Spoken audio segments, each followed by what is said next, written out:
سيدنا محمد ونستعينك على التوفيق يا ناصر يا نصير وانصرنا صلى الله على محمد النبي الأمي. باب ما يوجب الوضوء. باب دے په بیان د هغه څه کې چې واجبوي او دس چارندام لرا. حضرت شاہ صاحب رحمت اللہ تعالی علیہ فرمائی چې د موجبات الوضوء درې درجې دي. درجه نمبر 1 دا چې اتفاقا موجب د وضوء دا لکه بول شو، غایط شو، مزیش ولا او نومی ثقیل شو. او دویمه درجه په هغې کې اختلاف دی، څوک قائل دي چې موجب د وضوء دی او څوک قائل نه دي. لکه مثال په طور باندې قیء، دارنګې وینا، من حمل جنازتن، مسد ذکر، مسد امرئ وغیرها. او دریم هغه دي چې د الفاظو نه شبه خو پیدا کیږي چې یاره دا ګینې موجب د وضو دي، خو بالاجماع هغه موجب د وضو نه دي، لکه مما مست النار. نو د موجباتو د وضو دپاره څو درجې رالی؟ 3 درجې ولره رالی. الفصل الاول عن ابي هريره رضي الله تعالى عنه قال قال رسول الله صلى الله عليه وسلم لا تقبل الصلاه من قبلي کی مندا غچا احدثا چ غبي او دسشي حتى تردي پوری يتوزع چ او دسوکی. لا تقبل الصلاه من صلاه دا نکره د پسیاق د نفي کی واقع ده، عمومی پیدا کو هیچ قسم من اگرچه اغا من د جنازی بی بغیر چارندامہ نکیگی.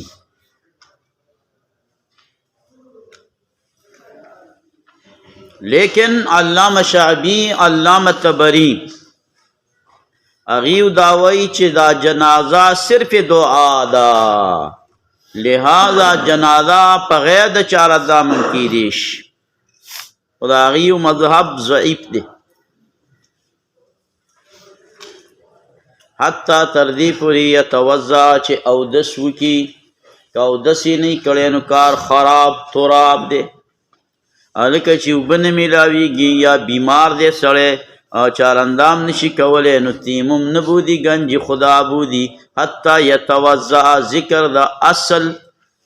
اکتفا بالاصل اشولا. قرآن و سنت اعلی ذکر کئی ادنا اور باندی قیاسی. حتی یتوزع او یتیمما.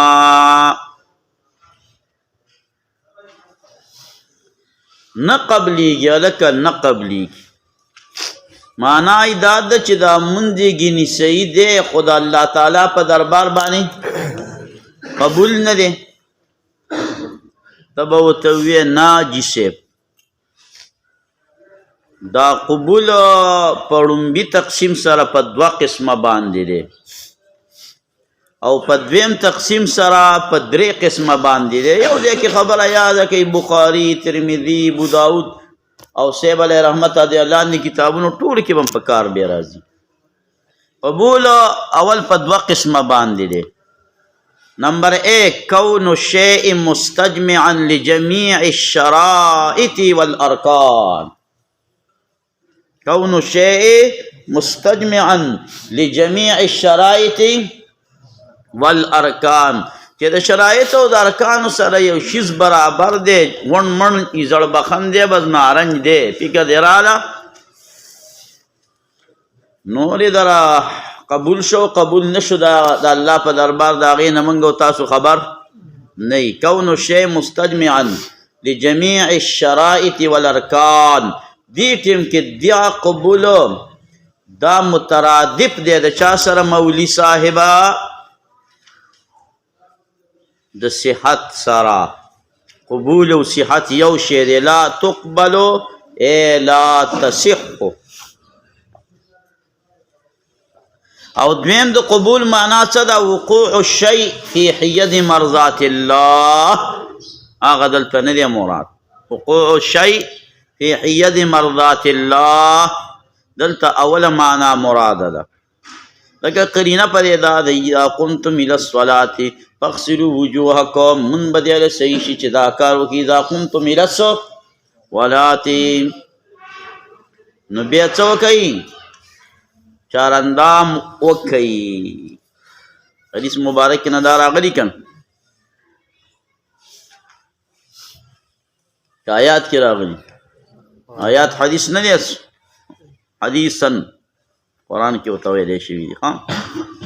نو صاحب علیه رحمت په قصه ورسېدې دقې ته ویلی کېږي دغلته ته بیا اودسئ که اوداسه کې به یې فغسلو چې دا کوم امر راغلی بیا اودسه دا بیا اودسوالی به د څه نه راوباسئ نو دا به ورته راوباسئ یو ځای کې به بحث راشي چې دا د کوم دی نو دا بیا اودسوالی مونږه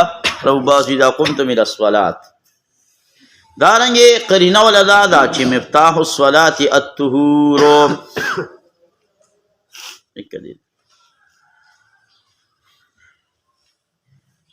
او بعض علماء کرام دې کې عموم مجاز کړی دی ترتب د غرض مطلوب معنی اغسې ده د چانا د لا تقبلونه نو بیا دغه کلی معنی شوله او دا دواړه افراد چې دواړو ته شامله ده معنا چې نه صحیح کیږي او د پروردګار جل جلاله په دربار نه قبلیږي مونږ د هغه چا چې به اودسه شي حتی یتوضا که بغیر د اوداسه نه ودرېږي نه به دې مونځ صحیح شي او نه به د الله په دربار باندې قبول شي نو هغې ته بیا دواړو معنیګانې اخیستې دي په طریقې د عمومي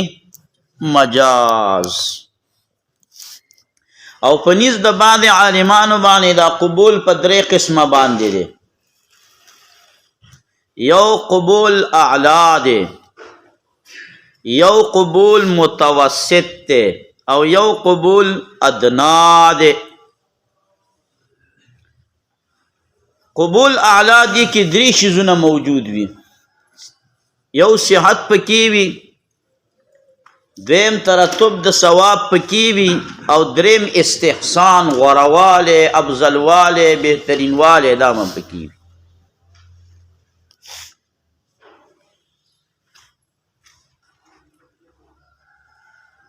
چې دا درې واړه پکې راجمع شي نو دا قبول اعلا دی صحت باندې ولکه مونځ ستا برابر دی څنګه صحت باندې برابر دی چارادام په ټولو شرایطو باندې ټیک دی چارادام نه وله کړی نیت هم پکې ستا مدیدار دی د خدای در ادا کولو نو ترتب د ثواب هم پې رالی او په جماعت کې په جمع باندې هم د مونځ ادا کو نو هغه استحسان هم ورسره رالی نو وروره چې په دې دریو ټکو د مونځ ادا کو نو دا قبول اعلا ته وختلی او قبول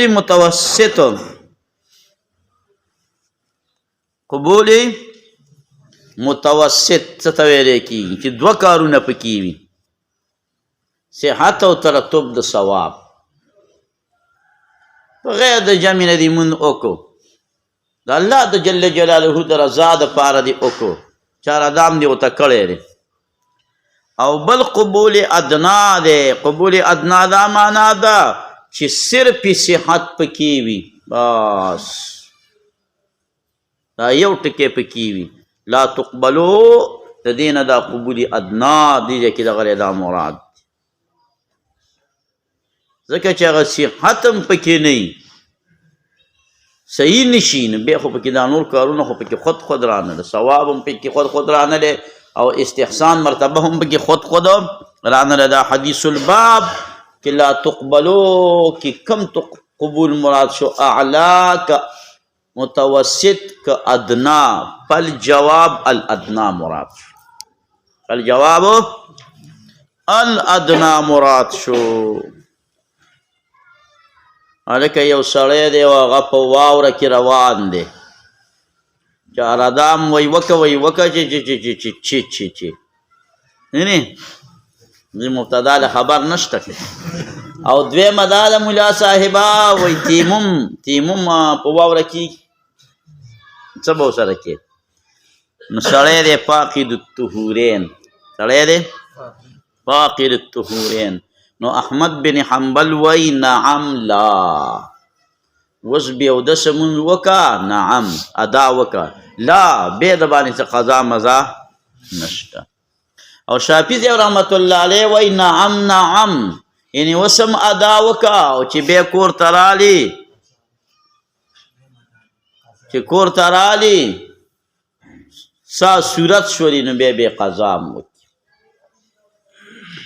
او امام مالک رحمت الله علیه فرمای لا نور باندې ادا شته او نور باندې قضا شته، لا یکلف الله نفسا الا وسعها. او امام اعظم ابو حنیفه رحمت الله علیه څه فرمای لا نعم، اوس ور باندې ادا نشته بیا اودس منځونه مکوه او بیا به وروسته قضا راوړئ. او صاحبین فرمایی چې اوس د تشبه بالمصلین وکي، اقا چل دی وکي د مونږ گزار په شانته، او چې رالی سا صورت شو بیا دې قضا را وګرځئ. او زمونږ د احناف فتوا د صاحبینو په قول باندې ده، ځکه دا خبره د دلیل سره ښکلې او برابره ده. حج لکه تاسو لاړئ د خیره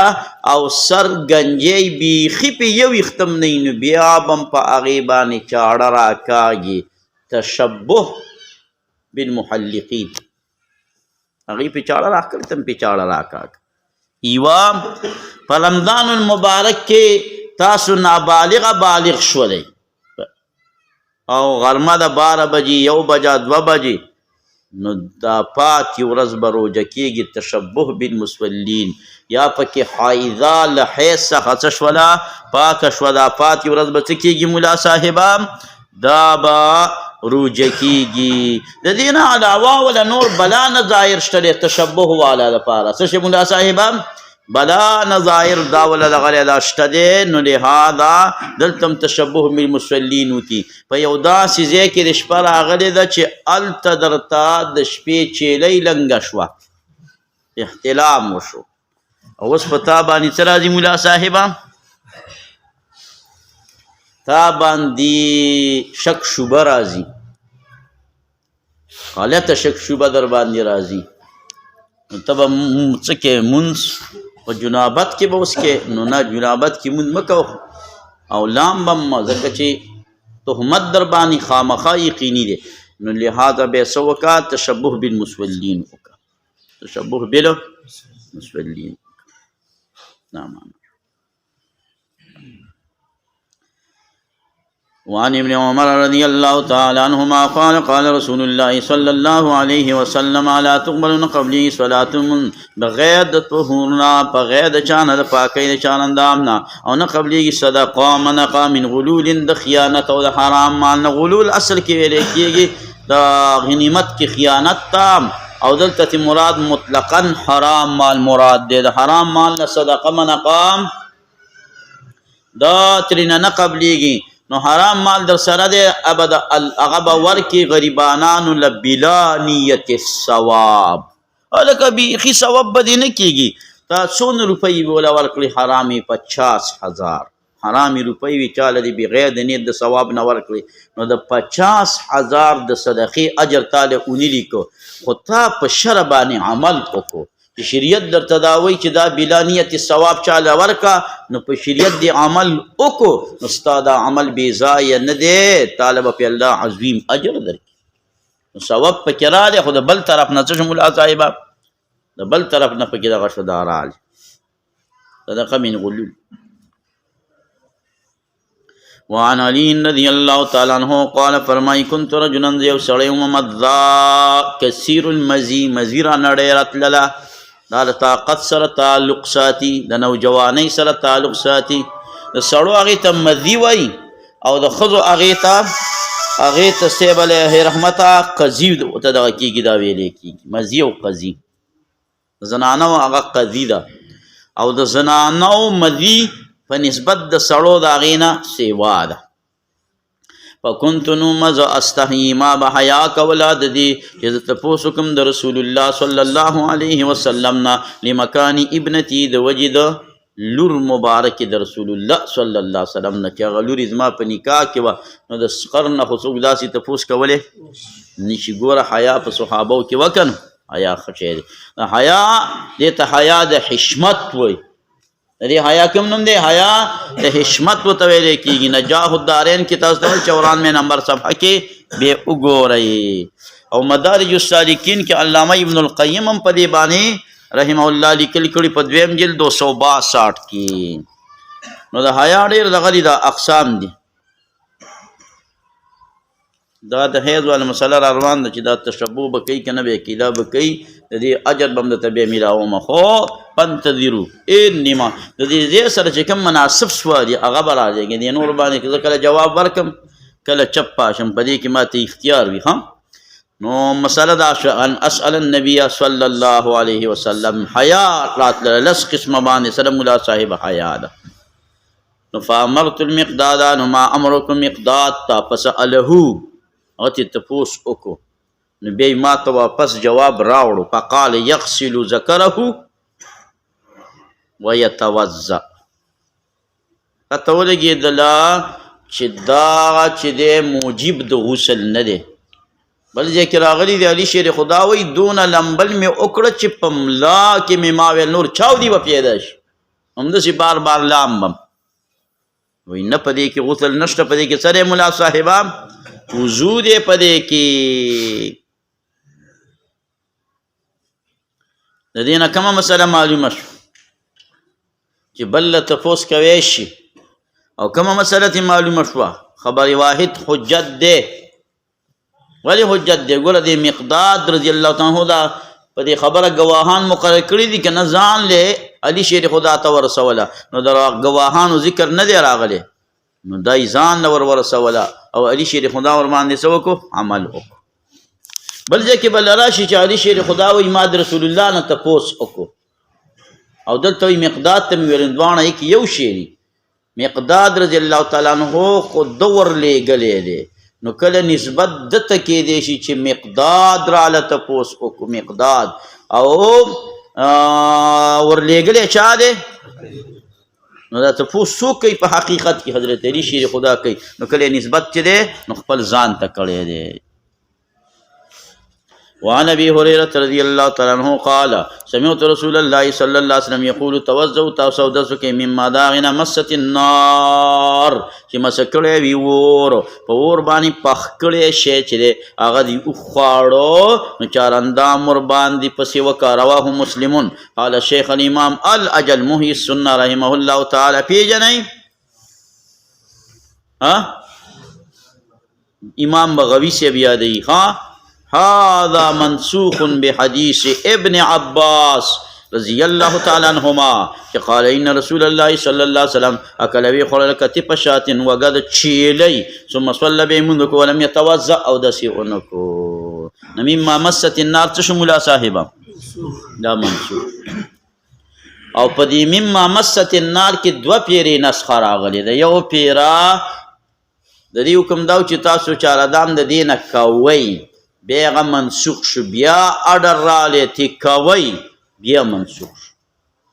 په شرع شریف کې څلورو ټکو کې نسخه دوه پیرې راغلې ده شرع شریف کې څو ټکو کې نسخه دوه پیرې راغلې واربع تکرر النسخ لها جاءت به النصوص والآثار کم کم دی بقبلة ومتعة وحمر یو د قبلې په باب لبانی او بل چې د صاحب علیه رحمته د متعې په باب لا او بل د خرو په حق لا وکذا الوضوء لما تمسه النار بل دغه په دې باندې موږ سره بل روایت هم راغلی دی ګوره دا انس لم اکل کتف شاة دا خو پته نه لګي چې دا کار اول شوی دی که دا توضؤ مما مست النار اول شوی دی پته لګي اصل کې راجح ناسخ د دې لپاره د در وخیم هغه روایت د حضرت جابر رضی الله تعالی عنہ دی. جابر رضی الله عنہ روایت دا دی وی کان آخر الامرین من رسول الله صلی الله علیه وسلم کان آخر الامرین من رسول الله صلی الله علیه وسلم ترک الوضوء مما مست النار. په دې دوو امرینو کې چې د مما مست النار نه وضو ده که ترک الوضو ده نو آخري کار پکې ترک الوضو دی. د جابر رضی الله عنه په دې باندې دلالت دی. او دا هم یاد ساتئ چې دا وجوب یې ګوره منسوخ شوی دی ها، استحباب یې اوس هم باقي دی. علامه ابن تیمیه په 21 جلد کې وایي د مجموعة الفتاوا اوس راځه چې دا کوم شی په اور پخ شوی دی دې پسې دا چاراندام ولې مستحب دی او دا اول سر کې واجب ولې اوس مستحب ولې دی؟ وایي دا اور چې دی دا د شیطان ماده د شیطان له څه نه پیدا دی؟ د اور نه پیدا دی. نو د ده باندې پخ کړی شوي شیز کې هغه اثر رالی نو ته پسې د ملایکو والا اثر چارهدام ورپسې وکړه، د انبیا او د نیکانو اثر پسې راول. نمبر 2 امام شعرانی رحمه الله تعالی هغه فرمایي چې دا اور چې دی دا د باری تعالی د صفت غضب مظهر دی. اور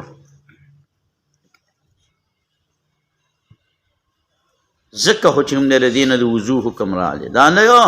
چې ګینې دې تاله نقض د وضو وکړو، نه غضب الهي تا مخې ته راغلی نو چاراندام وکړه.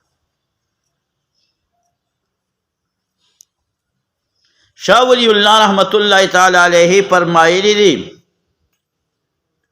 چې په اور باندې پخ شوی شی چې څوک خوري باید چې دا جانم د هغه یاد راشي چې دا دونه کلکه خفه او د اور داسې وریته کړله دا پانچه ځله ګیمه خورمه نو چې جانم د چا فکر ته راشي نو هغه له پکار چاردام وکړي. چاردام خو څوک هسې نه کوي که چاردام څوک هسې نه کوي بیا پسې چل کوي که نه کوي.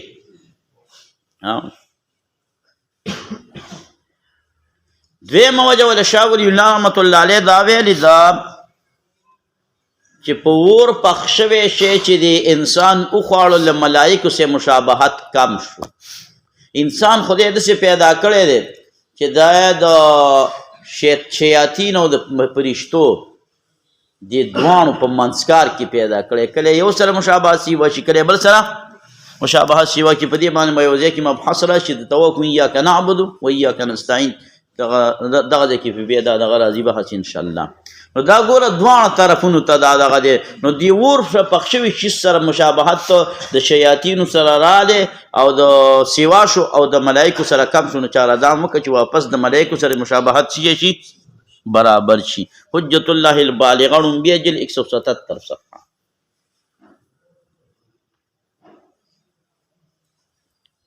دا معنا علامه خطابی رحمت الله علیه فرمایي چې دا په استحباب باندې محمول دی. دا وجوهات تما ویل بعض علما وایي چې دا صرف د خواص د امت د فاره په اور پخ شوي شي نه بعد چاردام مستحب دی، هر چا د فاره نه دی. او بعض دا وایي چې لکه دا به طور علاج دی چې په اور باندې ګرم شي دی خوړو بدن ته ګرمایش رالی نو بیا پسې ته مخ او لاس وینځې نو واپس تبرید راشي. دا د صحت دپاره ډېر مفید شو. او بعض علماء کرام فرمایي چې لکه دا محمول دی په وضوء لغوي باندې، وضوء لغوي باندې. او دلالت کوي په دې معنی روایت د اکراش رضی الله تعالی عنہ هغه فرمایي چې فغسل النبي صلی الله علیه وسلم یدیه ومسح ببلل کفیه وجهه وذراعیه. په دې لندو لاسونو باندې بیا دا مخ او لاسونه دا یې مسح کړه، دا ښه طریقه ده. ورأسه سر مبارک فقال یا عکراش هذا الوضوء مما غیرت النار، مما غیرت النار نه وضوء دا وضوء مراد دی. دا په ترمذي کې دا روایت شته. بهر حال نو د اور والا چارندام دغه وجوهات دي. وعن جابر بن سمرہ رضی اللہ تعالی عنہما، دا جابر بن سمرہ بن جنادہ، دا جابر او سمرہ دام دوانه صحابه دي. 146 احادیث د دنم را نقل دي. ان رجلا بشک یو سړی سالا تفوس یو کو د رسول الله صلی الله علیه وسلم نا، آیا موږ به اودس کو د لحوم د غنم د ګډو د بدونه؟ قال ان شئت فتوضا، او کدی خو هشي فلا تتوضا. قال انا توضا، موږ به اودس کو من لحوم الابل، د غوښو د خوانونه. قال نعم، نو اودس کوا من لحوم الابل، لحوم الابل نه دغه کوا. ای مسله سوی چې دا واجب نه دی بلکې مستحب دی. خلفای راشدین عبدالله بن مسعود، ابی بن کعب بن عباس، ابو درداء، جمهور تابعین دا ټول دا وایي چې رکعات د دین وروسته چارندام مستحب دی، واجب نه دی. صرف احمد بن حنبل او اسحاق بن راویه وایي دا ناقص دی. حرف الشذی شرح ترمذی کې حضرت شاہ صاحب رحمۃ اللہ علیہ فرمائی چې دا اوخ چې دی نو په تورات کې حرام او مونږ لره حلال شو، نو بطور شکرانه وضو پکار دی. دا کوم وضو چې دی کې راغلی دی بطور شکرانه راغلی. یا دا چارندام د دې دپاره وکړي ازالة الوسوسه چې دا ولې حرام و ولې حلال شو، یا بطور علاج دا ګرم ډیر دی. یا دا دې شیب علیہ رحمته د حصول اجر د پاره وکا چې منګت الله تعالی دا حلال کو خواړو نو دنیاوی ګټه هم وکړله. بیچاره دام پسې وکړو چې اخروي ګټه ملا شر دی کې دنیاوي ګټې سره اخروي ګټه ملګرې کړه. تا ته پیسې میلاو شوې 100 زره، نو زر یا څه پکې بل په نامه باندې ورکړه چې اخروي ګټه هم دې څه شي راشي. نو دقه رنګې اوښ هم دی، دنیاوی ګټه خو موږ ته میلاو ده چې اخروي ګټه موږ ته میلاو شي. کشف النقاب کې لیکلي چې عمر فاروق رضی الله تعالی عنہ وخوړلو، خو لیکن بیا یې پسې وروسته چارندام کړی نه دی. دا دلیل دی چې دا د ده دا غوښه خوړل ناقص د وضو نه ده. قال وصلي آیا مونځ به کوم په مرابض الغنم، په هغه ځای د څملاستلو د ګډو د بدو کې ویل، او ویلې مونځ به کوم په مبارک الابل چې کوم ځای کې اوښان څملي ویلې الله مبارک الابل کې مه کوه. دا ولې؟ نو د دې خو یو وجه دا د مولي صاحب چې اوښ کې قساوت قلبي ده، د اوښ کینا، دا مشهوره خبره ده. ځینې سړی د خپل ځان صفت بیانوي، زما وایي د اوښ کینا ده، لکه دی را زما د اوښ کینا ده، چا سې راواله به نو بیا ورسره پرېږدمه نه. تا کې خو دونه ښایسته صفت دی چې زما نه دغه لرې دی کټ او پالنګ، یعنې اوس مې په پالنګ باندې خېجول. نو دا مسله ده، فکر دی رالی نو قساوت قلبي دی پکې، ځکه هلته وایي مه کوه. بله وجه د دې دپاره یحیی بن آدم رحمه الله ویلې ده چې دې اوښ کې دا کار دی چې چغړبه وباسي، چغړبه اواز کوي. نو د ده ډېر تیره اواز یې مونږ خو ته نږدې ورته اوسېدلي نه یو، اورېدلی هم نه دی. خو دا اوښان چې څوک ساتي نو تپوس په کار دی، کله دی اواز کوي نو هغه به درته خشوع خضوع خرابه کړي. دا تحاوی کې هم دا وجه راغلی. بله وجه دا د ملا صاحبه که ګډې بدې بول کوي نو ستا د کپړو د ګنده کېدلو خطر پکې نشته دی. چې مرابض الغنم کې یو ځای کې ګډې بدې ده کې ته مونځ کې تا ته داري نه در رسي او پاتې شوله خبره د اوښ صاحب علیه رحمت. نو اوښ چې دی بول کوي نو د هغه بول داري ډېر وي، ځکه حضرت شیخ صاحب موږ ته فرمایلي د اوښ غم شاته دی او د ولاړې نه چې بول کوي لوړم دی نو هر ځیلم دی. نو په سر باندې ته د بولو داري واړی بعضې دا دغه د صاحب علیه رحمته چې د اوښانو دا بول د اوښانو دا بول هغه کسانو ته اجازت ورکړی چې اشربو من البانها و ابوالها په دې باندې ډېر ښه تحقیق چې کوم دی زاهد الکوثري رحمت الله علیه کړی دی زبردست تحقیق نو هغې کې چاته به دا شوبه راته لګي چې دا ابوال الابل پاک دي وایي هلته خواته ورته مونځ هم مه کوه چې دا شک شوبه دي د من نه وځي دې کې د پاکوالي کوم چانس نشته دی پاکوالي کوم چانس پکې نشته دا یې وجه بله وجه وله دا د ملا صاحب شریک بن عبدالله ورته وایي هغه دا روایت راوړی دی چې اصحاب الابل چې او اصحاب الغنم دې کې فرق د پیغمبر علیه السلام د زمانې والا دا اصحاب الابل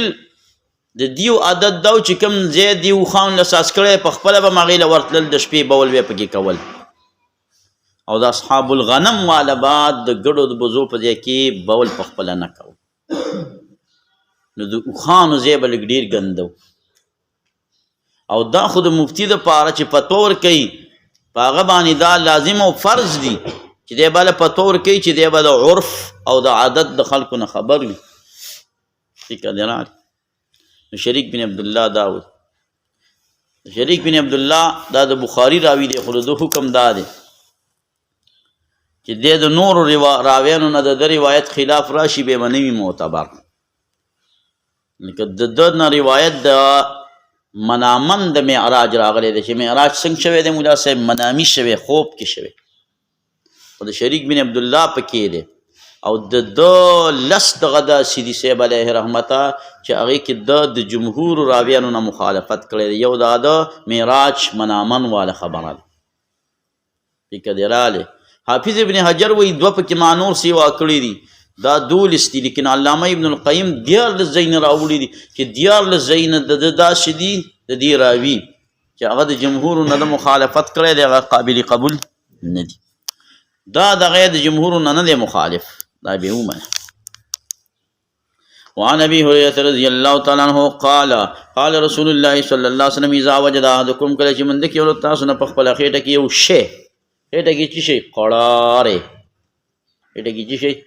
قراره فاشکل علیه اشتباه راشي په د باندې اخرج منه شیء املا فلا یخرجن نو هرگز اذا نوزي من المسجد الجمعات نا ان من خپل جاری وساتي حتی تردی فری اسمع چې واوري صوتن आवाज او یجد یا من ذکری حن بی نرا دینه مراد ته یقون ده یا आवाज واوري او یا چې کوم ده من ذکری حن تیقن یې راشي چې زما نه خروج د ریح وشو فکر دی او دا غلطه ده چې کینې ملک شانتا هوا وتلو سره چې تا آواز وانوري یا بي محسوس نه کې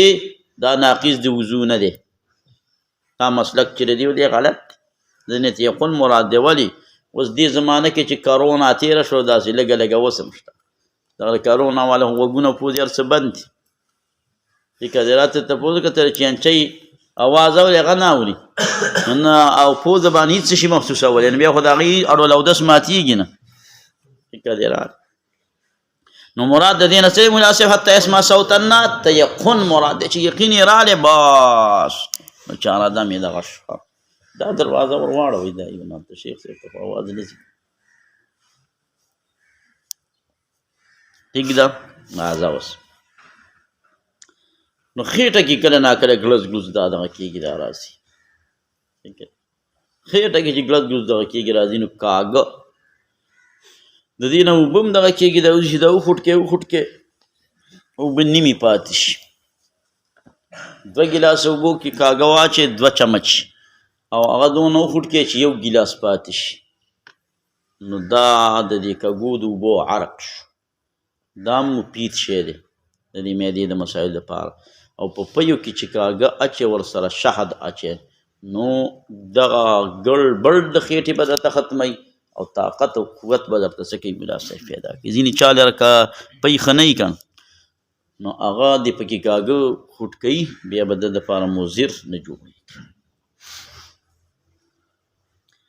وعن عبد الله بن عباس رضی الله تعالی عنهما قال ان رسول الله شرب ويسك لبنا فيلر فماز مازا مزمزه وکړه. وقال ان له د سند د پاره د سومت غړوا په چې تاسو اوس کې بیا په خله په حق انګال نه کوي نو بیا خله بند کړي لک سات بعد به د خلی خنم خارا. وعن بريده رضی الله تعالی عنہ دا بريده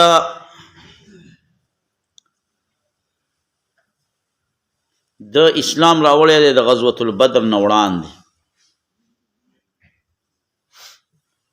او په 3 هجری کې دی وفات شوی دی. 164 احادیث مبارکه د دنه را نقل دي. ان النبي صلی الله علیه وسلم صلی الصلوات منځونه وکړه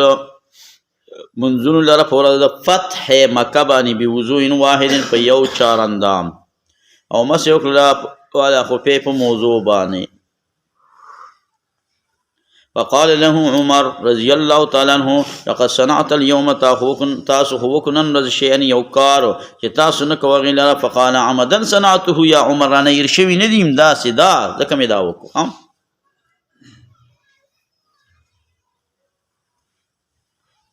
دا قرآن شریف کې چې راغلی دی یا ایها الذین آمنوا اذا قمتم الى الصلاة فاغسلوا وجوهکم.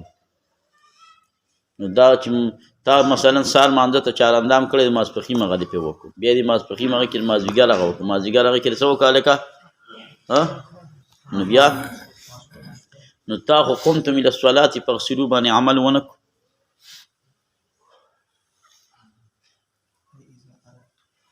فاذا اردتم اراده دې وکړله او بیا هم دې دغه ونه کړو. تا خو اراده د مانځه وکړه ماسپخیم ته خو چارندام دې ونه کړو، دا به ورسه کوه. نو ملا صاحبه وانتم محدثون تاسو بیا اودس ووایئ. دا قید هم د کوم ځای نه ورته راویست. دا اصول شاشي وګوره که نه هغه به درته وښیي چې دا پکې شته. هغه داسې واضح نه دي ویلي، د هغه د عبارت نه معلومېږي. ځینې کله واضح خبره خو نه وي که نه هر ځای هغه نه معلومېږي. دا دي چې ګوره قرآن شریف کې دا راغلي دي چې نه دی الله تعالی اراده نه لري الله تعالی چې تاسو په حرج کې واقع کې ولکن یرید لیطهرکم دا تاسو باندې دا چارهدام وایي خو دی ولکن یرید لیطهرکم. نو لیطهرکم خو هله کېږي چې ته په غیر طهارت باندې طهارت دی نه وي نو طهارت به درته راشي، یا طهارت ظاهري شته باطني به درته راشي. اصول د طهارت سره د وجود د طهارت نه دا خو تحصیل د حاصل په وجود 500 سره باطل دی. لکه دنانه مولا صاحبه هغې کې خدا رال او انور شاه کشمیری رحمت الله علیه فرمایي چې په آیات کې صاحب علیه رحمته عمومي مجاز دی. عمومي مجاز په داسې انداز دی اوږد تقریر دی تاسو نه چون صرف ویم چې دا پغسلو کې دا امر د وجوب او استحباب د دواړو دی. نو که بې اودسه نو بیا د وجوب امر دی، که په اوداسه کې نو بیا د استحباب والا امر دی، بیا د استحباب والا امر دی. نو دا داسې پکې راغلی. او قاضي بیزاوی رحمت الله علیه فرمایي چې دا مخکې داسې مسله وه چې اذا قمتم الى الصلاة فاغسلوا وجوهکم وو، ولیکن دا خبره بیا منسوخ شوې ده، دا بیا منسوخ شوې. اول خو هر مانځه دپاره چارندام وکړو نو بیا دا چارندام ختم شو، د دې په ځای باندې صرف مسواک پاتې شو او مسواک هم څوک نه وایي. اصحاب ظواهر شیعګان دیو د تعدد د صلات بوضوء واحد قائل نه دي. هر مانځه ته به نوی نوی چارندام د دې په مسلک کې او حدیث نیولې استدلال نیولې په حدیث د رسول الله صلی الله علیه وسلم باندې چې انس رضی الله عنه نقل چې کان النبي صلی الله علیه وسلم يتوضا لكل الصلاه. حافظ ابن حجر فتح الباری کې وی دا محمول دی په غالب او په اکثر باندې. غالب او اکثر عادت د رسول الله صلی الله علیه وسلم د چرمانده ته نوې نوې چارندام کول. او پاتې شو دا خبره چې د ابن عمر بر مانځه ته دغه کونه په دې کې نه روان دي چې چې زه دا طاقت په ځان نیم، دا خو د دې وجې نه منسوخ شوی دی چې لکه دا خبره حرج و ګران و په ما طاقت شته. او په طحاوي کې په 50مه صفحه باندې راغلي دي چې ابن عمر رضی الله تعالی عنه نقل دی، هغه تپوس شو، هغه وایي په خپله باندې دغه کوي چې وضو صحیحه یکفي للجمیع، د ټولو دپاره کافي کېږي. لیکن سمعت من رسول الله صلی الله علیه وسلم چې چا اودس وکړو د پاسه د اوداسه نو د هغه دپاره لس نیکۍ. ځکه وایي چا ردام کو، ځکه وضو علی الوضو دا نور رڼا ده. خو موږ او تاسو چې اول مانځه ته نوی چاره دام نه کوو، که فرض کې کوي نو دا یو دا زوړ ورته مات کړو، دا مه ماتوه، بل ور باندې وکړه نو نور علی نور به راشي. که دې راغلی زوړ ورته ماتوه هم ماتوه. یو سړي بل ملګري ته وویل ورته دلته کښېنه زه اودس ماتوم، په وډري ناست یو زر وله راته شو، یا ماما ویل یا ماما ویل مې ماتوه مال یې راکړه. چې دا به چی شی ماتوي؟ نو په خبره باندې پوه شولې، دا معنا شوه. په یو دغه باندې یو چاله دا باندې 5 واړه منځونه تاسو کړي، دا وکړئ که نه ډېرو به پرې نه یې کړي. ښه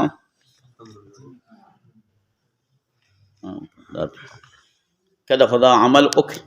وعن سوید بن نعمان رضی الله تعالی عنه خرج مع رسول الله عام خیبر، په کال د خیبر باندې حتی تدې پورې چې کله په صحبا خاریه کې شو چې دا نږدې دی خیبر ته، ادنا خیبر هغه لاندې حصه ده. نو مونځ یې وکړه مازدیګر او بیا راوبله بالازوال، توخو لرانو راتګ ونه شو مګر په ستوانو. نو امر وشو په هغې باندې په ثریانو په هغه په اوبو باندې لامده شو. نو خوراک وکړ رسول الله صلی الله علیه وسلم واکلنا ثم قام الى المغرب فمزمز ومزمزنا، موږ مزمزه وکړه ثم صلى ولم يتوضا. وګوره ما مست النار هیڅ دغه شوله که نه. الفصل الثاني عن ابي هريره رضي الله تعالى قال قال رسول الله صلى الله عليه وسلم لا وضوء، نشته اودس مګر د صوت نه یاد ریحنا، د صوت نه یاد ریحنا. هلکه دا په دې هوا کې په مسله کې دا حصر دی چې هغه ګړ بړ نه چارندام نشته دی مګر چې اواز یا ریح نه وي محسوس شوی. رواه احمد ترمذي او دې حدیث ته امام ترمذي حسن صحیحه ویلی دی.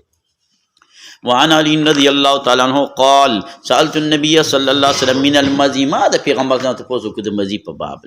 اول توي مقدار ته مې ویل، ما ته ویل کنه. فقال من المزي الوضوء، وضو تی واجب دی او د معنی نه الغسل. نو تفوز د مزي شوی او دارنګ جواب یو طرف چا باندې وکړو. نو ګورا سائل تا د دغه سوال په جواب کې د یو مفید شي اضافه کول د دې استحباب ترنه ثابت شو. بل ځای کې هم داسې راشي چې تپوس یې کړی دی د اوبو او بیا ورته د دریاب د خوراکونو حواله هم ورکړې ده. دا ترمذي راوړی دی حسن صحیح ورته ویلی. وعنه رضی الله تعالی عنه قال قال رسول الله صلی الله علیه وسلم مفتاح الصلاة الطهور، کنجي د مانځه شریان دا طهور پاکوالی دی، چارندام دی. او تحریمها التکبیر، حراموالی د مانځه هغه الله اکبر دی او حلالوالی د مانځه هغه سلام دی. تحریمها حراموالی د مانځه چې الله اکبر دی وویلی نو مونږ در باندې حرام شو. دا ترجمه خو غلطه شوله. د تحریم اضافت چاته شوی دی؟ ها ته شوی دی او ها ضمیر راجغ دی صلات ته، نو حراموالی د مانځه تکبیر دی. ته ورته وایه وی دا اضافت د دې تحریم ها ضمیر د صلات ته دا اضافت د ادنا ملابست د قبیلې نه دی. ادنا ملابست د قبیلې دا مون نه حرامیږي، د مون څه منافي چیزونه حرامیږي. خوراک حلال اوس حرام شو، څښاک حلال اوس څه شو؟ حرام شو. یعنی که خوراک دی وکړو نو مون به دې بې نه یا به مونځ کې نو دغه حلال شی به تا باندې حرامې نه به خوري. که دې خواړو مون به دې څه شي لاړ شي، یا به شپېلي کېږي او یا ستوان،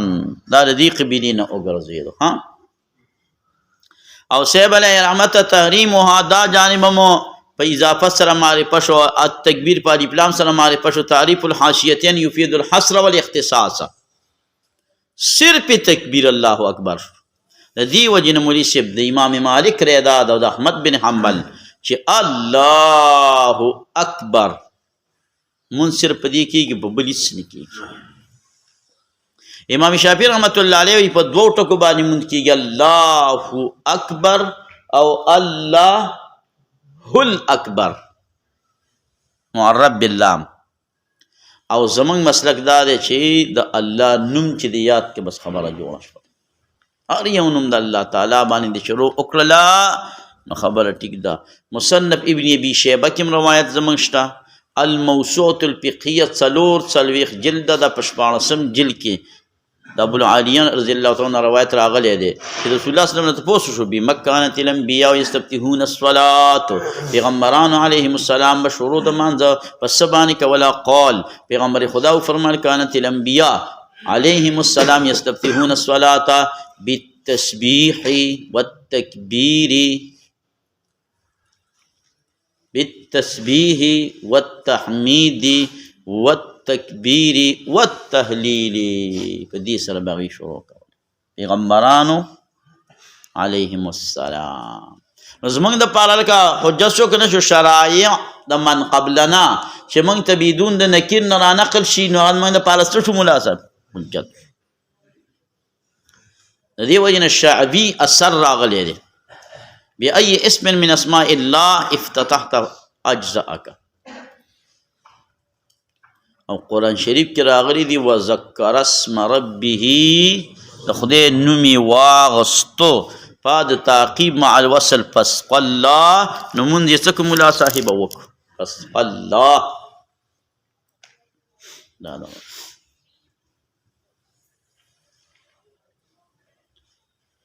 نو دا زمونږ دلایل شو. او تکبیر کدام په دې تکبیر کې موږ رابند کړو، نو دا تکبیر معنا څه؟ الله اکبر خو نه ده، التکبیر معنا تعظیم د الله تعالی. فلما رأینه اکبرنه، فلما رأینه اکبرنه وقطعنا، قطعنا كقطعنا وقطعنا ایدیهن. لوی ما زلیخا لو رأین جبینه لأثرن بقطع القلوب على اليد.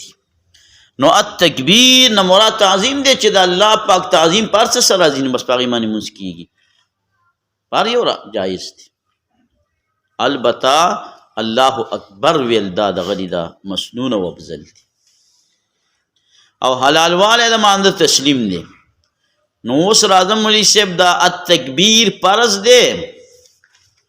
او تحلیلها التسلیم سلام لفظ واجب دی. یاره تاسو حناف مجیبه خلق یسته. رواه ابو داود والترمذی والدارمی حسن سے دی یو حدیث کی تحریمها التکبیر را لے، نو په دې باندې فتوا ولګوله د فرضو. الله اکبر خو پکې فرض دی، تکبیر تحریم سره فرض دی. او دغه روایت کې دا راغلی ګوره و ذرواسی عطف کړی تحلیل او تسلیم. نو سلام ته فرض نه وي، سلام ته واجب وای.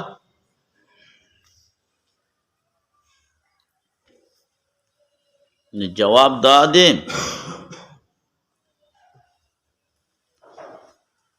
چې سیب علیه رحمت دا اخبار آحاد دی، په دې فرضیت ناراضي. نو ولی تاسو چې دی تکبیر تحمیمه ته دا فرض ویلی، نو مونږ خو د دې حدیث مبارک ځان له د دې نه خو ته تکبیر تحمیمه ته مونږ فرض نه دی ویلی. قرآن کې راغلی وذکر اسم ربه فصلی، تکبیر تحریمه قرآن شریف کې راغلی، تکبیر تحریمه قرآن شریف کې راغلی. او بل طرف ته د تکبیر تحریمی په خلاف باندې کم روایت نشته دی، او تحلیلها تسلیم کې روایت شته. اذا جلس احدکم مقدار التشهد ثم احدث، بیا اودس شي احدثا فقد تمت الصلاه، منځي پوره شو. اذا قلت هذا او فعلت هذا فقد تمت صلاتك. دا خروج بسنت المصلی چې راغلی دی زمونږ په دې مسلک کې، دا په خپله د امام سی رحمت الله علیه قول نه دی، ٹھیک ده که. ومنها ومن الفرائض الخروج بسنت المصلی، فرضا غیر منصوص عن الامام، دا د امام نه منصوص نه دی راغلی، امام صاحب خروج په سنت المصلی ته فرض نه دی ویلي. واستنبته البردعي رحمه الله تعالی، اعلاء السنن دویم جلد 175 کې راغلی. بذل المجهود د خلیل احمد سهارنپوري رحمه الله لومبی جلد 155 کې راغلی.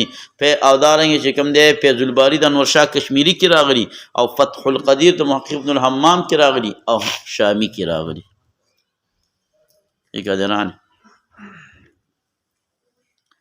ورواه ابن ماجه عنه عن ابي سعيد رضي الله تعالى عنهما وعن علي بن طلق رضي الله تعالى عنه قال قال رسول الله صلى الله عليه وسلم اذا فسا احدكم، فسا خروج دریح بلا صوت تویل کی، او زورتا سرد صوت. اذا حرزقوه فسا او هذا، دا فنفت الیمن کی استاد نفت الیمن لیدل هم نه دی مونږ کې به نفحت العرب نه مخکې څه ویلي مولا صاحبه؟ نفحت الیمن به ویلي. اوس په دې دغه باندې خبر روانه کېدی شي دا متنبي حماسه دا بدله کړي په نورو خبرو باندې. ډېر ښایسته ښایسته قصیدې د رسول الله صلی الله علیه وسلم په صفت کې ویلې شوي دي، که د دې په دې باندې هغه مجموعه د څو قصیدې راجمع کړلې هغه ډېرې مفید وي. ځکه متنبي والا الفاظ قرآن سنت کې ګوره ډېر کم کوز به ته میلاوي. دا مقامات دی خو دا د نر بچی د داسې کتاب لیکلی دی چې قرآن او سنت کې ګران ګران ټکي د ته سم را جمع کړي دي. ښایسته کتاب دی. مقامات سړی داسې ووایي چې دغلته څوک عبارت وایي ته یې دلته معنا کوی شي، نو ستا به بیا په لغتو کې کوم کتابونو ته ضرورت را نه شي، قرآن او سنت کې به روان. فلیتوضؤ دستي وکړي او تاسو راتګ مه کوئ ښځو ته فی اعجازهن، بیبیانو ته راتګ په دبر کې ممنوع دی، خو په دې باندې بل ځای کې اوږد تحقیق را روان دی، راته وبکم انشاءالله. راو ترمذي ابو داود د دې ترمذي په دوو طریقو دا راوړی، یو طریقه د دې حسن ده د درجې ده. وعن معاویه بن ابي سفیان رضی الله تعالی عنہ النبي صلی الله علیه وسلم قال انما العینان بشک دا دواړه سترګې چې دي وکاه الصح، دا مزه دی د عورت غلیظه. صح د دې عورت غلیظه خپل نوم دی، د دې مزه دی. دا سترګو د وجنه د هغه رابن وي، خروج درې ته نه راځي بی اختیاره. فاذا نامت العین، کله چې وده شي دا سترګې نو استطلق الوکا، نو کولاو شي دا مزه. نو ځکه چې کوم دی دا خوب ناقض د وضو دی. پته ولګېده چې په خپله باندې دا خوب ناقض د وضو نه دی در حقیقت، خو لیکن دا سبب دی د پاره د خروج د ریح، چې هغه سبب دی د پاره د نقض د وضو. فقهای کرام فرمایي که یو سړی لولو شو او د ځان سره بیدار انسان کېنولو، چې هلکه بیا په دې یخنۍ کې چارهدام نشم کولی، ته ښه بیدار کېنه. هغه وویل نه مې څه اورېدلي نه مې څه بي محسوس کړی، نو اودس یې مات دی، مات دی. ولې؟ درې شیزونه داسې دي چې هلته سبب بس قایم مقام د سبب ګرځېدلی دی، یعنی دا خوب سبب دی د پاره د خروج د ریح، خدا داسې سبب دی چې بس قایم مقام د مسبب ګرځېدلی، چې څوک اوده شو نو که خروج د ریح ترې نه راغلی دی، خو که نه دی ترې راغلی، خو دا تپوس به دې کوي چې د کوم ځای، نو هغه به وایي د کرالي، وایي په کرالي. اوس به په دې یخنۍ کې چارهدام کې لکه دې راځي. او یو دا مشقت، دا سفر قایم مقام د مشقت ګرځېدلی. اوس که ته په اکسلۍ کې سفر کې ته هېڅ قسمه تکلیف نشته دی، بیا هم تا ته د سفر حکم د قصر سره مناسب متوجه دی، او دا درې مراته تاسو ویستې. زیات خو ما وویل یو پاتې شو، بل چې هغې کې کوم ځای چې شی دی چې سبب دی قایم مقام د مسبب دی. دا روایت د دې په سند کې ابوبکر بن ابي مریم ضعیف راوي راغلی دی، ولې په هغه باندې اختلاط راغلی په اخره کې، خو لیکن د دې راتلونکي روایت نه د دې تایید کیږي. او په مسأله الخفین کې یو بل روایت راغلی دی د صفوان بن عسال رضی الله تعالی عنه والا، د هغه روایت نه هم تایید کیدی شي، نو لہذا دا سره مولا صاحب صحیح شو. وعن علي رضی اللہ تعالی عنہ قال قال رسول الله صلی الله علیه وسلم مکاء الصح او مزید صح عینان دی فمن نام فلیتوضا اور او خارج الامام محسن هذا فی غیر القاعد او لک ګوردا پاغه چا کې چې ناس نه پناس تبانی کوڅو کو د شنو او دسې مات نه دی او دسې ماتم نه دی نوم چې دین دی دا په دې کې مذهبونه دي مولي شي یو مذهب خو په دې کې دا دی چې دا مطلقاً او دس نه ماتي دا مسلک د اشعری دی د ابن المسیب دی او په شیعګانو کې د امامیه ډلې دی امامیه او دویم قول دا چې دا مطلقاً ناقص دی دا مسلک د حسن بصری دی د عروی مزنی دی د اسحاق بن راوی دی درې مسلک دا دی چې د کثیر او د قلیل فرق فکې دی ائمه ثلاثه دا وایي او زمونږ مذهب دا دی چې هیئت له پکې اعتبار دی که په هیئت د مانځه باندې ناست هیئت د مانځه باندې اوده شي نو په دې کې اودس نه ماتېږي فکر دی دی فتح الملهم کې راغلي دي چې صحابه کرام درې قسمه نه څه ناستو څه اوده څه ملاستو بعضی وایي چې دې کې د کچه خوب او د پوخ خوب اعتبار دی یو مذهب دا دی چې صرف نوم د ساجد ناقص دی او د نور هیئت والا ناقص نه دی بعضی وایي چې دا صرف د راکع او د ساجد والا ناقص دی او د نور مانځه والا ناقص نه دی بعضی وایي چې په مانځه کې نه دی ناقص او نور په ارض کې ناقص دی هر څنګه چې وي اته مذهبونه پکې راغلي نو دا په غیر قاعد کې دی وایي شوافی اور اعداد لما صح عن انس رضی الله تعالی عنہ قال كان اصحاب النبي صلی الله علیه وسلم ينتظرون العشاء انتظار کوي ما خصوصا نماز تر دې پوری چې شو سرونه به به مون کوي او 10 بینه کا او ابو داود او ترمذی الا انه ذکر فی نامون بدل ينتظرون العشاء تر دې پوری چې په سرونه لري علامه منذری وی چې دا حدیث صحیح دی حسن درجه دی ابن سلام دا وی په دې کې راوی دی بقیه ابن الولید نو دا تهذیب التهذیب کې حافظ ابن حجر وی صدوق سیء الحفظ او د صدوق والا راوی مرتبه د حدیث د حسن وی د صحیح نه وی خو د حسن وی وعن ابن عباس رضی الله تعالی عنهما قال قال رسول الله صلی الله علیه وسلم ان الوضوء على من نام فاچا من چې ودشي مستجن پاړه باندې چې کله چې د ودشي پاړه باندې کله چې د ودشي پاړه سملی نو استرخت سشي مفاصله ګوره علت ولا بیان شو استرخاء د مفاصل تا خوب چې ناقص د وجود معلل بعلتين معلول بعلتين رواه الترمذی ابو داود رحمه الله یزید بن عبد الرحمن ابي الخالد دلانی په دې کې ضعیف ته خود نور نه دغشته ده ها وعن مسر رضی الله تعالی قال قال رسول اذا مس احدكم كل شيء مسك يول تاسو نه ذکره غم خپل فليتوضا او دستی وکړه مالک احمد ابو داود ترمذی او نسائی ماجه دارمی ترمذی ته حسن صحیح ویل دي او امام طحاوی رحمه الله تعالی و تا ضعیف ویل دي ایک دی راځي الکه دې ته چې دا ضعیف د عقل له دا ویلې دي نو ولي وته ضعیف ویلې دي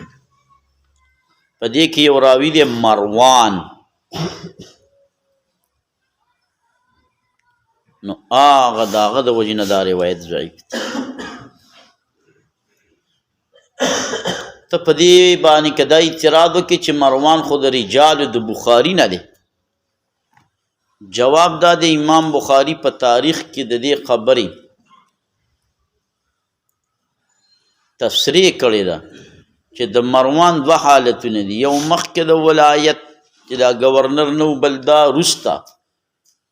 مخکې د ولایت والا هغه روایتي صحیح دي او بعد والا هغه ضعیف دي او ما چې کوم روایت دغه را نقل کړي ما سره د معلومات را نقل کړي چې دا قبل الولایت دي اوس د دې روایت څه پته لګي دا د قبل الولایت دي که د بعد الولایت دي یو شو دویم دا چې په دې کې نه یو راوي د شرطي پولیس والا نقل کوي نه نوم معلوم دي نه حالات معلوم دي مجهول لا يعرفو ځکه امام طحاوي رحمه الله تعالی دې حدیث ته څه ویلی دی ضعیف ویلی دی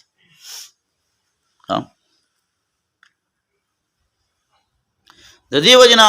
ابن المدینی استاذ د امام بخاری رحمه الله تعالی وایي حدیث ته طلق دا احسن دی د حدیث د بصرې نه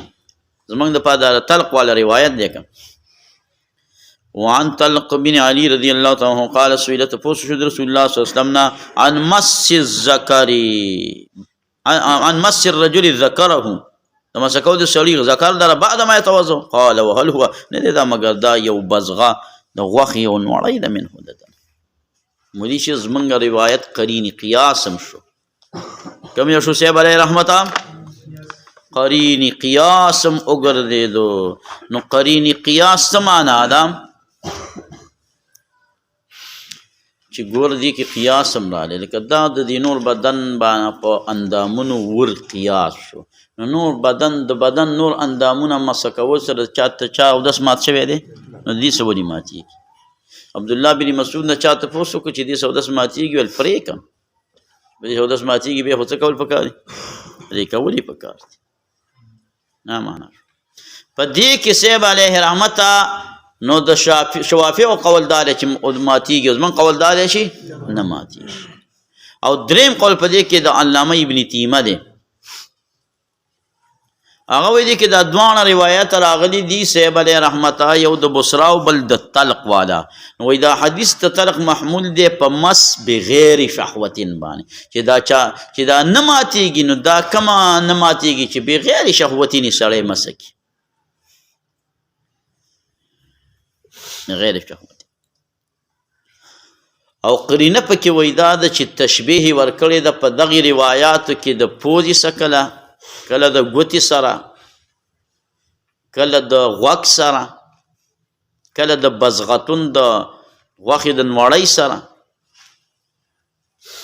نو څوک هم پوزه مسه کوي غوږ مسه کوي ګوتې مسه کوي په شهوت سره خو یې نه مسه کوي که خپل ځان له نو دا پته ولګېدله چې دغه ځای کې بدون شهوت مس الذکر مراد دی او په دې حدیث د بصره کې چې نرال نو دا مس د ذکر بشهوتین دغه له دا مراد مس توضیح الاحکام دا مجموعة الفتاوا 21 جلد 241 صفحه ده او توضیح الاحکام کې هم دا وایي په لومبي جلد 277 کې په دې کې هم دغه کوي دا وایي که نه چې دا د ابن تیمه صاحب دا ری هغه هم ذکر کړی چې دا دغه دا صحیح ده او مضبوطه ده ولیکن مسلک چې کوم دی زموږ د احناف دا دغه دا مضبوط دی که مسا بشهوتین وشي او که بدون شهوتین وشي په دواړو صورتونو کې چې کوم دی دا ناقص ده دغه نه دی او قرینه هم زموږ سره دا د مولوي صاحب چې کوم روایات د کم راوي سره سمون خوري نو اعتبار هغې لروي نو دا د ذکر والا روایات د بصره رضی الله تعالی عنها سره تعلق نه نیسي زنانه ده دا د طلق بن علي رضی الله تعالی عنه روایت سره څه کېږي تعلق نیسي او بل دا چې کوم دی د قرینې قیاس هم دی بل په دې حدیث کې قیاس هم دغه کړی هل هو الا بضغتن یعنی دا حدیث هم دی او د هغې سره قیاس هم دی قال الشيخ الامام محي السنه هذا منسوخ دا د طلق بن علي وعلى روایتي منسوخ کړی دی الله اکبر دا ولی منسوخ دی ځکه ابو هريره رضی الله تعالی عنہ اسلام راوړی دی پس د قدوم د چانا د طلق نه اسلام د دې راوي چې کوم دی دا تاخیر وروسته دغه شوی دی دا راغلی دی مناسب اوس دا خبره دا هیڅ قسمه دغه نه دی دلیل او حجت نه دی شوافیعو په خپله باندې د دې خبرې تصریح کړې ده حافظ ابن حجر رحم الله په شرح نخبه کې هم د دې تصریح کړې ده چې تاخیر د اسلام د راوي دلیل د نسخ نه دی دلیل د نسخ د ابو هريره رضی الله تعالی عنہ دا روایات چې دي زیاتر مراسیل د صحابه دي ډایرکټ هغه د پیغمبر صلی الله علیه وسلم نه چې اورېدلي کم دي هغه زمانه ورسره ډېره کمه راغی. دا مراسیل د صحابه دي، یعنې هغه د ابوبکر نه اورېدلي، حضرت عمر نه اورېدلي، حضرت عثمان نه اورېدلي، جابر رضی الله عنه نه اورېدلي، بل نه اورېدلي، بل نه اورېدلي. خو چونکې په هغه صحابي باندې هغې ولې دغه نه دی کړی، دغه یې پرې ولې نه دی ورکړی، د نه ورکولو وجه دقه ده چې ځکه یې پرې دغه نه دی ورکړی. لږ وروسته ترنګ به وکړم. وعلیکم السلام. سبق کې مې وروسته ته بیا کار کوم. فکر دې راغلی، نو دا مسله شوه. تاخیر د راوي بالکل دا د نسخې دپاره دلیل ګرځېدلی نشي. اسلام د تاخیر د اسلام د راوي. وقد روى ابو هريره رضي الله عنه وسلم قال اذا افزع احدكم بيده الى ذكره ليس بينه ني په مابین کې په مابین د دې ذکر کې یو شی فليتوضا بيده او دسو کې په دې کې يزيد بن عبد الملك دی قد ضعفه الاكثرون، اکثر عالمان غضعیف دا روایت مضبوط نه دی. او دا زموږ روایت چې کوم دی الباني م راوړی دی چې دا حدیث صحیح. ورواه النسائي عن مسرع الا انه لم يذكر ليس بينه وبينها شيء ندي راوله. وعن عائشه رضي الله تعالى عنها قالت كان النبي صلى الله عليه وسلم يقبل كل ولي بعض ازواجه بعض بيبيان لرا ثم يصلي به منذ كوله توضا تسبيحك. رواه ابو داود والترمذي والنسائي. ابو داود کې دا 178 دی، په ترمذی کې 85 دی صفحه دی، په نسائی کې په 104 باندې راغلی دی، او ابن ماجه کې 502 باندې راغلی دی. قال الترمذي امام ترمذی رحمت الله علیه د مسلک نه دا حدیث خلاف دی. نو اوس به ور باندې چې دی سیب علیه رحمته ګورخه ردونه وکي. ترمذی وی لا یصح عند اصحابنا بحال، نسی کیږي زمونږ د عالمانو په نسبت باندې په هېڅ حال کې اسناد د عروه عن عایشه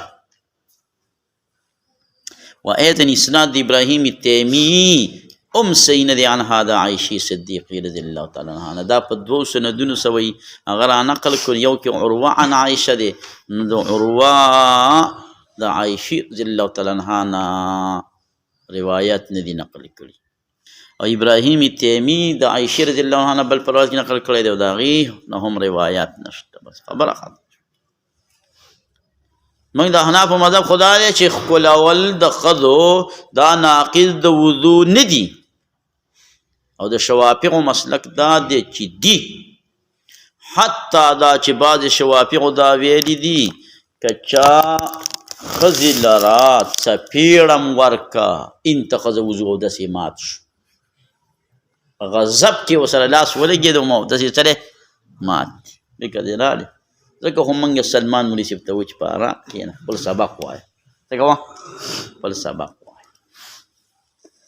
فکر دې راغلی. سلمان مولي صاحب چټ کې وایي طالبان دې راته دوا وکړي، موږ وایي وبې کړي ته خو یو ډبی به وله بیا ورکې. دا دوا مشروط به دې شرط باندې ده.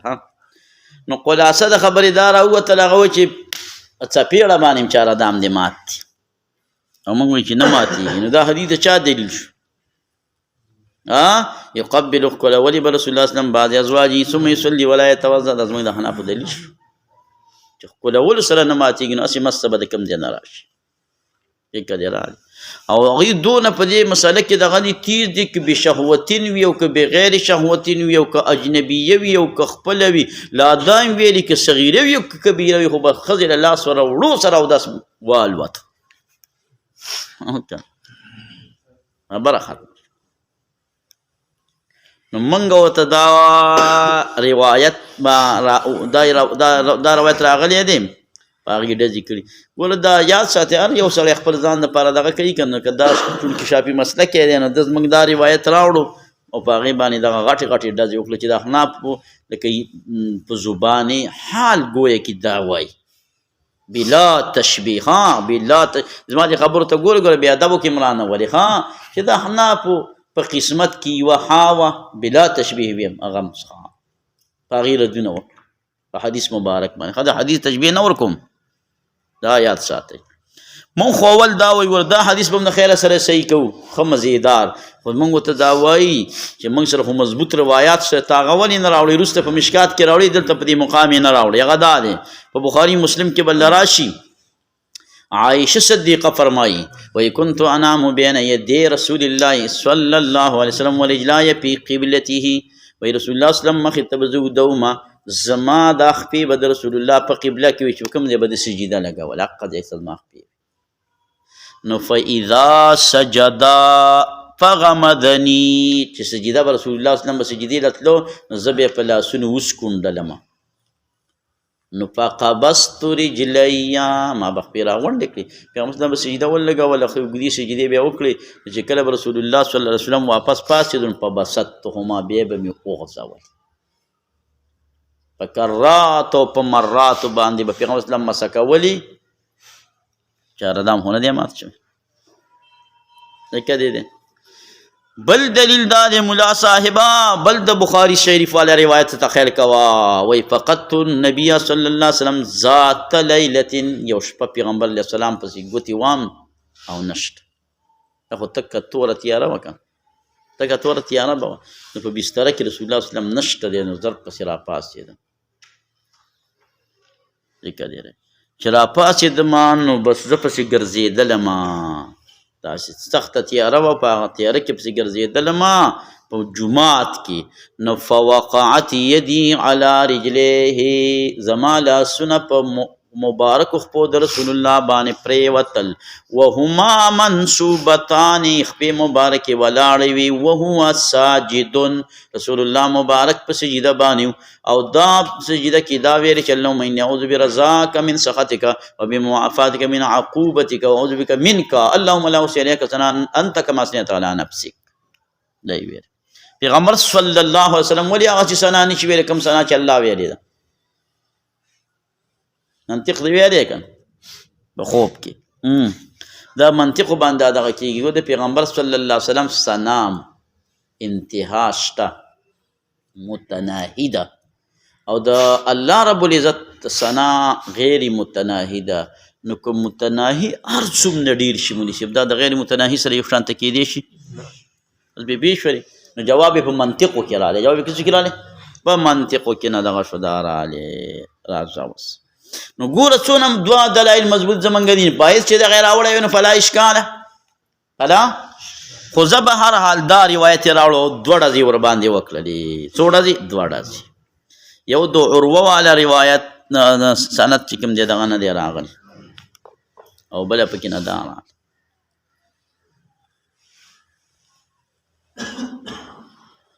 نو صاحب علیه رحمت د ابن ماجه شریف چې واړې او دارنګې چې دی ابو داود شریف واړې په ابو داود شریف کې راغلی دی حدثنا اصحاب لنا عن عروه ډېرو اصحابو د عروه رضی الله تعالی عنه نقل کړی نو دا کم عروه چې ترمذي یادوي رحمه الله نو دا عروه مزني دی هغه مجهول دی د هغې بلکل کم قسم سند د عایشې صدیقي رضی الله تعالی عنها نه نشته عروه مزني مجهول راوي دی او دا چې دی نو د ده نه خو ډېر شاګردان نقل کوي دا مجهول راوي نه دی دا عروه ابن زبیر دی دا عروه ابن زبیر دی صاحب علیه رحمت او منګ سره دلیل په دې باندې دا دی چې دا ځکه عروه ابن زبیر دی عروه ابن زبیر د عایشې صدیقې رضی الله تعالی عنها خوریا دی او هغه د عایشې صدیقې نه ډېر روایتونه نقل کړي عن عروه عن عایشه عن عروه عن عایشه عن عروه عن عایشه ترمذي او بخاري ته ډک دي عن عروه عن عایشه د عروه ابن زبیر ته نه ولې مراد دی مولي صاحب ځکه ته نه مراد دی صاحب چې دا حدیث په مسند احمد کې وګوره راغلی دی دا قال عروه وایي چې ما عایشې ته وویلې ان هي الا انتي پیغمبر علیه السلام چې په بعضې بیبیانې ښکلولې او بیا به یې مونځ کول او چارندام یې نه کول ان هي الا انتي دا ښکله کړې بل څوک نه مګر تی ښکل کړې فضحکت هلکه اجنبي سړی اجنبي عروه مزني به عایشې صدیقې ته داسې خبره وکړي او عایشه صدیقې غونته کې حیاناکه ښځه به د عروه مزني اجنبي سړي په مخامخ باندې په ضحکت وخاندي دا قرینه شوله چې دا د دې خپل خوریا دی دا قرینه شوله چې دا یې سره خپل خوریا دی یوه دویمه دا د ملا صاحبان چې داري قطني چې راواړی ړومبی جلد 142 په هغې کې راغلي دي عن عروه ابن اسما عن عائشه نو ګوره عروه چې زی د اسما دی دا کم عروه دی اسما د عایشې صدیقې خور ده خوریا عروه نه مراد دی او د هغې په درزونو روایت د چانه د عایشې صدیقې رضی الله تعالی عنها نه دا دغه کړي دا نقل کړي فکر دې راغلی که نه مسلې ته او سیب علیه رحمت مصنف د عبدالرزاق پې راواړوه نو په مصنف د عبدالرزاق کې راغلی دي په ړومبي جلد 135 صفحه کې عبدالرزاق څه وایي عن ابراهیم ابن محمد عن معبد ابن بنانا عن محمد ابن عمر عن عروه ابن زبیر عن عائشة وګوره عروه ابن زبیر تصریف راله عن عائشة رضی الله تعالی قالت قبلني رسول الله صلی الله علیه وسلم صلى ولم يحدث وضوءا نو چاره دامې ونکو تصریف راله کله نه مولا صاحب تصریف نو دا کوم عروه دی عروه ابن زبیر اوس څنګه وایي چې نه صحیح کېږي عند اصحابنا بحال اسناد د عروه عن عایشه د عروه عن عایشه چې عروه ابن زبیر دی د دې په درزونو روایات په ترمذي کې عروه عن عایشه شته دی په بخاري کې شته دی عروه عن عایشه نو دا خو دغه شته چې دا کوم عروه دی عروه ابن زبیر دی دلایل مې ته ویل د عروه مزني د چا سره په دې باندې دلیل مضبوطه نشته دی نو دا یو اعتراض خوی خاتم شو دی دویم سبا سکوی و ایزن اسناد ابراهیم تیمیی عنها نسی کیگی اسناد ابراهیم تیمی عنها دا عائشی صدیقی رضی اللہ تعالی عنہانا دا دی دوانو دا غنا دا ثابتا د دې دوانو د سما چې کوم دی ثابت نه ده د عایشې صدیقې رضی الله تعالی عنها د ابراهیم تیمی نو د مسلم شریف په شرط باندې بیم دام برابر دی چې زمانه یوی بس دا کافي ده خو نه بیام خیر منګه خبره مضبوطه مولوی صاحب داری قطنی بر آواړه پای کې دي وقد روا هذا الحديث معاويه بن هشام عن الثوري عن ابي روح عن ابراهيم التيمي عن ابيه عن عائشه وصبوسك روایت د ابراهیم تیمی د خپل پلار نه کړی دی او پلاری چې دی صاحب علیه رحمت هغه نقل کړی دی د عایشې صدیقې نه پلار یې څوک دی حارث رضی الله تعالی عنہ بالاتفاق صحابي دی هغه حارث رضی الله عنه صحابي نقل کوي د عایشې صدیقې رضی الله تعالی عنها نه نو سند متصل شو انقطاع ختم شو ابراهیم تیمی سمانه ده کړی دا عایشې صدیقې نه مونږ وایي خود یې نه ده کړی خو دا روایت خو د هغې که ډایرکټ په ده باندې اول ورکړی مرسل شو مرسل هم حجت دی خو نه داري قطني راواړه وه صاحب علیه رحمت په هغې کې څنګه راغلی دی په هغې کې داسې راغلی ابراهیم تیمي نقل کوي د خپل پلار حارث رضی الله تعالی عنه نه چې صحابي دی او هغه نقل کوي د عایشې صدیقې رضی الله تعالی عنها نه شیخ البانی صاحب وایي وی د دې حدیث دپاره لس طرق راغلي دي اکثر طرق د هغې صحیح دي هغه ضعیف زیاتې ته ولې راځي ضعیف زیاتې ته ولې السلسله الضعیفه دویم جلد 429 کې دا خبره دغه کړې ده دا ذکر کړې ده نو مولوي صاحبه دا ښکلول او مسکول د ښځو ناقص د وضو ونه ګرځېدل او ته سوچ وکړه چې په باب د احادیثو کې زمونږ مسلک څومره نقیتون بیضا دی که نه دی یعنې نو زمونږ هغه مضبوط دلایل اخو لا سکې اخو دیدي خو دا حدیث باندې چې کوم دوه مضبوط اعتراض پورې امام ترمذي په اعتراض وکړي نو خو لوی شخصیت دی که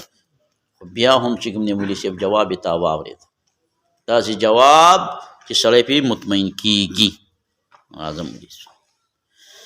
وعن ابن عباس رضي الله تعالى عنهما قال قال رسول الله صلى الله عليه وسلم كتفا ثم مسح بيمسك يده الى اسفل بمسح فيو زړې کپړې کانه تحت وګوره ټول منځل هم ضروري نه دي کله ناکله داسې په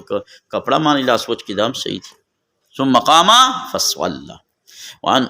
وعن ام سلمى رضي الله تعالى عنها قالت ما نذكر الى النبي صلى الله عليه وسلم تا جنبا پختۍ مشوي نه وري تکړی شوي فاکل منه ثم قام الى الصلاه ولم يتوضا اودس یې ونه کو. الفصل الثالث عن ابي رافع رضی الله تعالی عنه قال نو دی فرمای اشهد ز ګواهي کوم په دا سره چې ما به ولیدلو د رسول الله صلی الله علیه وسلم د پاره خېټه د چیلۍ ثم صلى ولم يتوضا وعنه رضی الله تعالی قال اهديت له هدیه شو د ابو رافع تشاتن یو چیلۍ نو وی ګرځول په قدري په کټوي کې فدخل رسول الله صلی الله علیه وسلم فقال ما هذا يا ابا رافع قال شات اهديت لنا يا رسول الله فطبختها ما پوخ کو په کټوي کې الله کما تتی زراغ او مرګري ته ویل چې مال ادارا او مرګري په دې خوشاليږي نو دا سوالو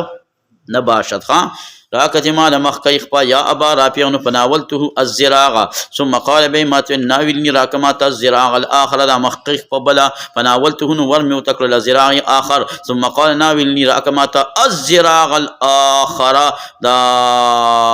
زراغ بل دریم راکا فقال يا اسلام انما للشات زراغان د چيلي د پاره خو مخکې دوه خپي وین مخکې ټیرونه سو یا رقم دوه وین فقال له رسول الله صلی الله علیه وسلم ما خبردار انك لو سكت کته چپ شوی وینو تا برا کولې ما ته زراغ ورپسې د بل زراغ تر اغا سکت چې ته چپ وې دا به معجزتن زیاتې دلې سی علیه او کم شی چې په معجزه سره ثابت شي نو هغه په کرامت د ولیم ثابت دي شي خوراک کې زیاتواله د ولی په کرامت باندې هم راتلی شي. ثم دعانو بیرو بلی بیمان یوبول را پتمزمدا مزمزه وکړه د خلی مبارک وغسل وین اطراف دا سابعه کله نه کله ټول سره ویني صرف دا ګوتی وینځي هنا ثم قام فصلى ثم عاد بوافشلهم دي تفوجد عندهم لحما باردا وخا يخا فاكل وقال ثم دخل المسجد فصلى او مسينك ابول رواه احمد شپږم جلد صوبان میں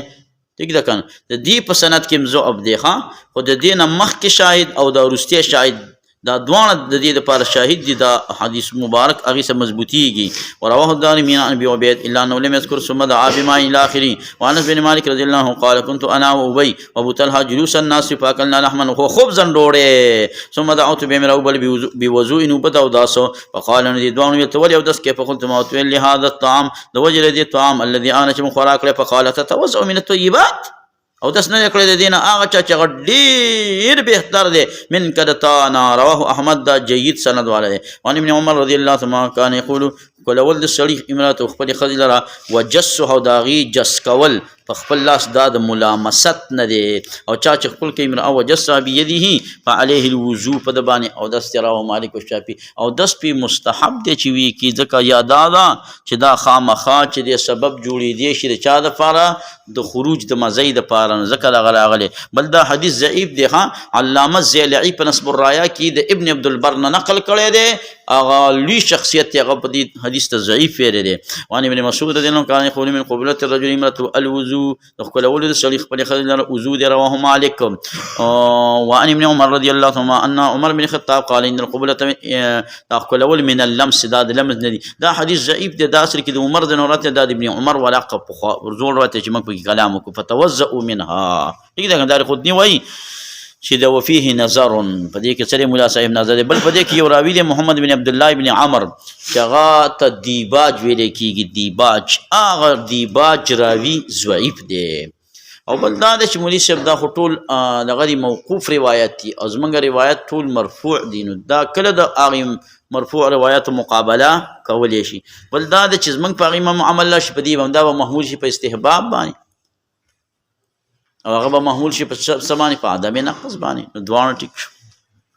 وان عمر بن عبد العزيز عن تميم الداري رضي الله تعالى عنه قال رسول الله صلى الله عليه وسلم الوضوء او دس من كل دم سائل د ارئني بدون كنده رواه الدارقطني وقال الدارقطني ویلی دی چې عمر بن عبد العزيز سماع نه د کړي د تميمي دارینا ولا رآه او نیلی دلې دی یو خدا شو چې حدیث منقطع دی احناف والا روایت به منقطع شو ځکه احناف وایي چې په یې سره او داس ماتیږي کنه په کدرال شوافع وایي چې نه ماتیږي او خالد او یزید بن محمد پکې دي مجهولان دوه پکې لا مجهوله راوین دي د خیره او یو پکې لا انقطاع ده نو د داسې دغه نه دي استدلال یې لنیولی دی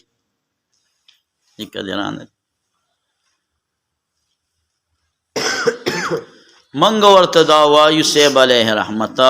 چې بېشکه بېشبې موږ دا منو چې دا روایت ضعیف دی خو زموږ نه خو موږ تپوس وکړه چې موږ د خپل مذهب د دې حدیث نه ثابت وکړو چې ته موږ سره نور دلایل شته دی هغه دلایل دې ولې نه راوړه ذکر دې راغلی یو خو دا دی چې مستحاده تتوضأ لکل صلات دغه هم دونه مضبوط دلیل نه دی خو پیغمبر صلی الله علیه وسلم د هغې دپاره چې کوم علت ویلی دی هغه علت کې زما دلیل پروت دی فانها دم عرق دا وینه د چا د ملاسي دا راګ ده نو دا د دې نقض د وضو د استحاضې دپاره وجه پیغمبر اسلم څه ویلی دم عرقین یې ویلی دی خو بیا هم زمونږ دپاره مضبوط دلیل دا دی مولي صاحبه چې ته به ابن ماجه شریف راواړې په هغې کې راغلي دي وی من اصوابه قیء او رغاف او مذی هغه څوک چې هغه ته الټی راشي یا ورته د پوزو وینه راشي ودرېده رعاف د پوزو وینه یا ورته مذی راشي نو فلینصرف دا دې وګرځي واپس دې شي د مانځه نه ولیتوضأ دستې وکړي ثم لیبني علی صلاتې بیا دې په خپل مانځه باندې بنا چاره دام وکړو چې کوم دې ته لمونځ رسولی دی د حقه ځای نه شروع کړه واپس اوس ته نرشه او په خپل مسلک باندې دا ثابت کړه چې دا ناقض نه دی د وینه ناقض او که ته دا ووایې چې په دې کې اسماعیل ابن عیاش راوي ضعیف دی د ابن ماجه په هغې کې مونږ وایي دا روایت دارقطني راوړی دی په متعددو طرقو سره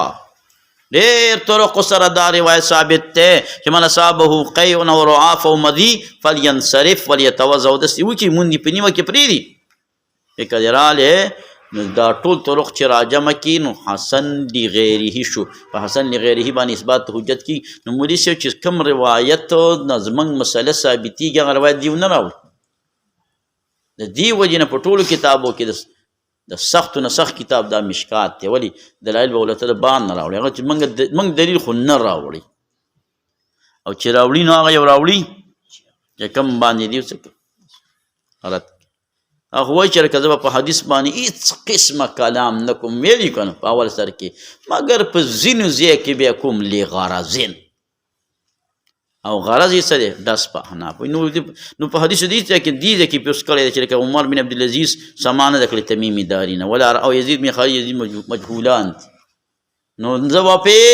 هېڅ قسمه کلام نه کوم مګر په یو څو مواضعو کې لغرضین نو غرض یې ته معلوم شو که نه فکر دې راغلی که نه خو د غرض سره موږ هم بیا خپل غرض راښکاره کوو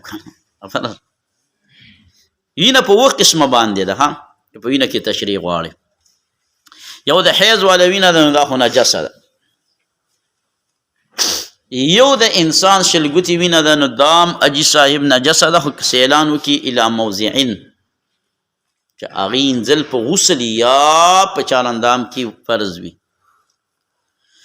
دریم نمبر هغه وینه چې د غیر ماکول اللحم حیوان وي دا هم بالاتفاق نجسه ده المجموع شرح د مهذب دویم جلد 557 قرطبی دویم جلد 221 او څلورم ماکول اللحم والا چې متصل باللحم وي دا پاکه ده او چې کومه بهیږي نو هغه نجسه د غوښې فوټی دی که نه سره وینه پسې نښتې ده نو دغه نجسه نه ده پنځم نمبر چې دی دا جگر آینه آینه پیژنئ که نه نه پیژنئ ګوره په کوم شي کې چې زه دونه ساوالم څه چل پکې که نه مخکې به دې بوډاګان داسې بوډاګان ما لیدلي دي هغه ټینګ ویل موږ واړه اوس پات شوي الله دې وبخي د قربانۍ والا څاروی چې بیا لالاو نو هغه یینې ته بیا پیلۍ ونیول او شړق شړق هغې نه بیا وڅکله وایي رسول الله صلی الله علیه وسلم هغه سپین ږیري نه خبره ما اوس هم یادېږي وایي د خدای دوست ما په وینه باندې روژه دغه کوله ماتوله دا د اختر خوراک بیا په څه باندې شو نو دا وینه وه که آینه وه مسله دا خبره وینه او آینه کې فرق دی نو ځکه تاسو ته مې ما بریک ونیو چې هلکه آینه وینه نه ګوره ها دا آینې او دا رنګې دا بل چې دی تورې دی طحال احلت لنا دمان دوه وینې موږ لپاره حلالې شوي دي که او شپږم نمبر د اوبو والا حیوان د هغې وینه پاکه ده اوم نمبر چې دی مچ ماشي والا دا هم پاکه ده اذا وقع الذباب فی طعام احدکم فامقلوه مقلې کوي ورډوبې کوي ثم بیا فامقلوه ثم تاسو د هنر درجې روایت والی مقلې کوي مقل لدفع الاعضاء فإن في أحد جناحيه فکر دی دلته نورشاه کشمیری سے فیض الباری کی وای الا فی الشایح بچے کی مور ډوبوا فإنه لا يزيده الا ګرم شیز ته بیا نه ور ډوبې هغه کم ته ور ډوبه کې یخ د وینې څونه مقدار معاف دی زمونږ په مسلک کې په قدر د درهم باندې دې سره مونځ کېږي که پنځه دي پکار دي او د شافعي صاحب دوه قوله دي یو دا چې بلکل معاف نه ده بل دا له ما دون الکپ معاف ده او دا د احمد بن حنبل مذهب هم دی او امام مالک رحمه الله د هغه رأی دا ده چې په قدر د درهم باندې معاف ده او د هغې نه کم هم معاف ده چې د درهم څخه سیوا شي نو بیا نه ده معاف الکوکب الدری په حاشیه باندې دا وګوره پیض السمائی شرح دا نسائی کم داشتا باب آداب الخلا آداب دا دی ډیرې معنی ګانې دي چې آداب څه ته وایي دا هدایه به ووایي صلی الله تعالی